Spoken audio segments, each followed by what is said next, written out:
Na novogodišnjem prijemu za predstavnike medija, kome su prisustvovali svi predstavnici sredstava javnog informisanja koji izveštavaju sa područja Gornjeg Milanovca, predsednik opštine Milisav Mirković se zahvalio svim medijima na dobroj saradnji u 2012. godini i istakao da je informisanje građana o dešavanjima u Gornjem Milanovcu bilo pravovremeno i korektno.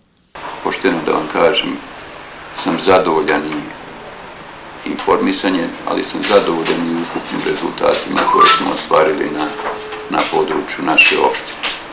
Uvek ono može i bolje i više sigurno, ali smo jednim možda kolektivnim radom i ovde ja bi tu istakao doprinos svih organa opštinskih, kako opštinske uprave, tako od predsjednika veća pa i skupštine svih skupa da se radilo timski. Nismo imali nekih većih problema, radilo se u jednoj dosta ovako korektnoj političkoj stabilnosti.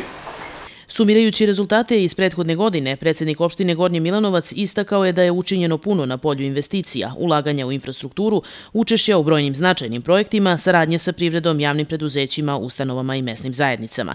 Pohvalno je ocenio jednoglasno usvajanje budžeta za 2013. godinu, kao i strateški važnih dokumenata za razvoj opštine Gornji Milanovac.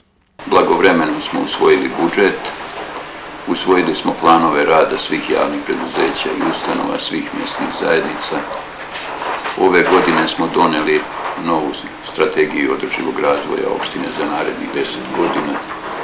Usvojili smo prostorni plan, pred usvajanjem je generalni plan grada, doneli smo odluku o pristupanju izradi generalnih planova za naseljena mesta Rudnik, Pranjani, Takovo, Ravna Gora.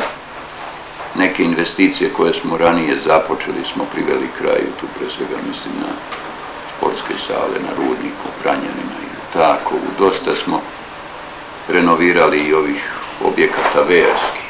Mirković je iskoristio novogodišnji prijem da prisutne novinare informiše o toku radova na Koridoru 11, kao i preduzetim aktivnostima oko eksproprijacije zemljišta. Prema njegovim rečima, te aktivnosti će uspešno biti realizovane u narednom periodu, a sve nesuglasice oko cene zemljišta na putu su rešenja.